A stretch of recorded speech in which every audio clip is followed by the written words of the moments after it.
இருளை விலக்கி உலகை எழுப்பும் ஞாயிறு அங்கே குடியிருப்பான். அவன் ஆனை முகத்தனின் அடியவர் மனத்தில் ஒளியாய் வந்து கொலுவிருப்பான்.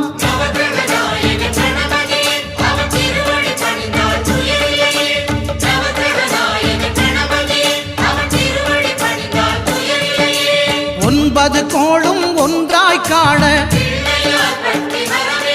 அங்கு கற்பகம் என்னும் கடவுளின் மெய்யில்